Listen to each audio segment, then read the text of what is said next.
ప్రస్తుతం 'కూలీ' cinema box office వద్ద దూసుకెళ్తుంది. భారీ వసూళ్లు రాబడుతూ నిర్మాతలకు కాసుల వర్షం కురిపిస్తుంది.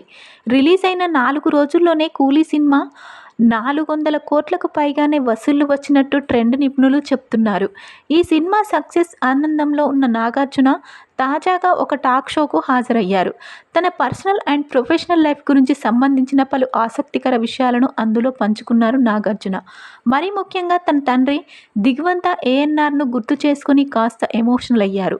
'మనం' సినిమా మాకు చాలా స్పెషల్. ఎందుకంటే నాన్న, నేను, చైతు, అఖిల్ ఇలా ఫ్యామిలీ అంతా ఒకే ఫ్రేమ్లో కనిపించాం. ఇది నాన్నగారి చివరి చిత్రమని మాకు షూటింగ్లోనే అర్థమైపోయింది. ఆయనకు క్యాన్సర్ రావడంతో అదే చివరి సినిమా అని మా అందరికీ తెలిసిపోయింది. అప్పటి వరకు నా లైఫ్లో ఎలాంటి ఒత్తిడి లేదు. కానీ రాత్రులు నిద్రపోకుండా ఆలోచించింది మాత్రం ఈ ఒక్క 'మనం' సినిమా గురించే. ఆ సినిమా షూటింగ్ సమయంలోనే నాన్నగారు ఒక మాట అన్నారు. 'నాకు డబ్బింగ్ వేరే వాళ్ళతో చెప్పిస్తే అస్సలు ఊరుకోను. నేనే చెప్తా' అన్నారు. దీంతో ఇంట్లో ఏర్పాటు చేసిన ఐసీయూ బెడ్ మీద నుంచే సినిమా డబ్బింగ్ మొత్తం పూర్తి చేశారు. ఆయన పాత్రకు తన సొంత వాయిస్తోనే డబ్బింగ్ చెప్పుకున్నారు. ఆ తర్వాత నాన్నకు సినిమా చూపిస్తే చాలా బాగుందన్నారు అని అప్పటి క్షణాలను గుర్తు చేసుకుంటూ నాగార్జున గారు ఎంతో ఎమోషనల్ అయ్యారు.